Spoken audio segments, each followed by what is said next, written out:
Dr. Oliver Sacks, in discussing visual agnosia, refers to a case.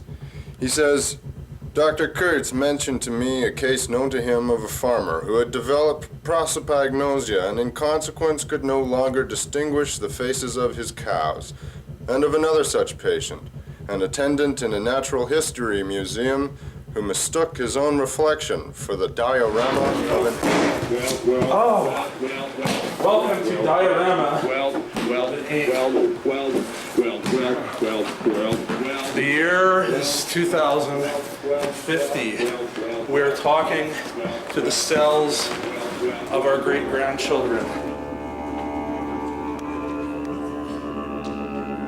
Diorama of an Ape remains a significant milestone in the history of pointless hysteria, and I think it measured our ability to fully kinesthetically transform our audience.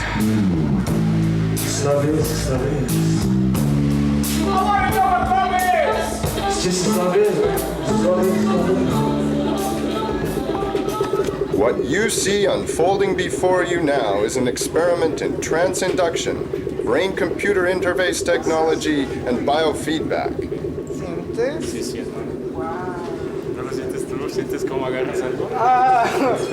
To maximize the effectiveness of our procedure, several matters were considered.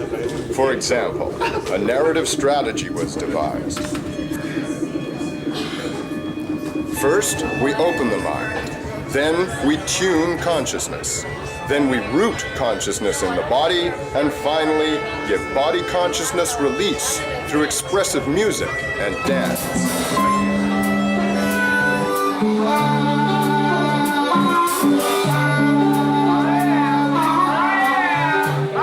Ladies and gentlemen, Church of Hysteria. We are very honored to be trans. I'm very honored that you're moving. We used the skills of highly developed professional Homo sapiens sapiens to conduct ritual that would achieve these goals for our audience.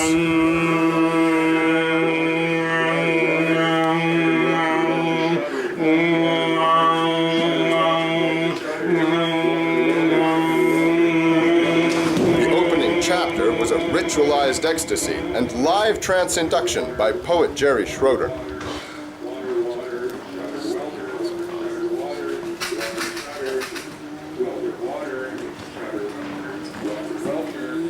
To tune the consciousness of the audience, we used all technology available to us.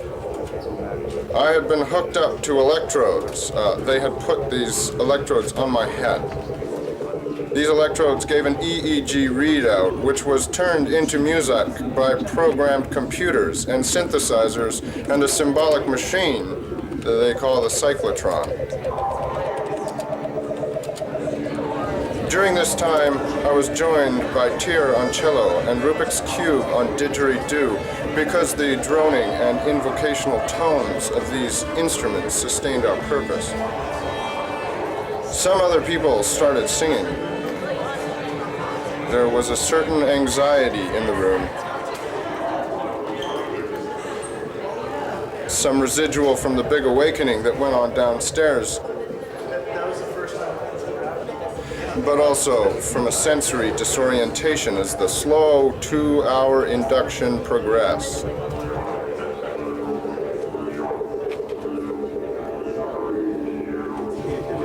And so we tuned consciousness by sustaining certain pulses and frequencies, our own, filling the space for a long time. And when we'd reached the breaking point, we had the lovely Maya Love, body-mind center, the whole audience. Spiritually or psychologically prepared to land on the moon. We're trained like robots to collect data and pick up the right rocks. We landed on the moon. But have we landed in our bodies? We were stunned. Just like with Jerry, people didn't know what to do when it was over. I remember they sat there not moving, not knowing what to do.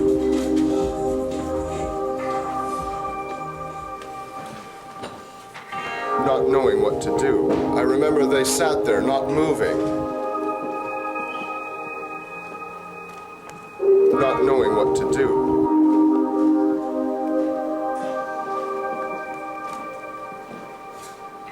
Finally, there was a big outburst of applause. This, we felt, was an error on our part. We had wanted that release to come solely from music and dance.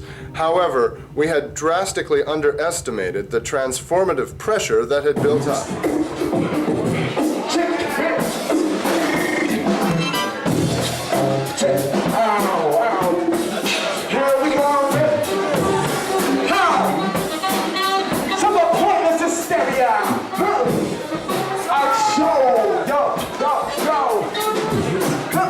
Quite clearly, the release took shape, for it followed people out onto the street, back to their homes. How does it feel to be alive? Come on, got the vibe, cup your hands up above, yo. With C.R. Avery and his Golden Outlaws, featuring one of the finest improvising artists to hit our street. Many subjects reported peak experiences. Every second we must kiss. Every minute, bliss. Times. Enlist. Resist. Kiss. Here at Pointless Hysteria, things just haven't been the same. As an experiment, it supported our original hypothesis that collectively we can enter and change group consciousness. The conceptual framework was to produce art through transformative embodiment and biofeedback, and Diorama of an Ape appeared to do just that. I want to give you center of gravity in your soul.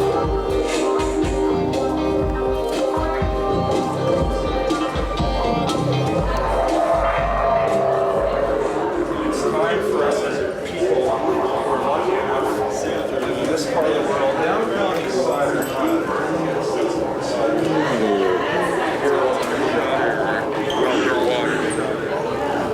discover the river. We were all dreaming.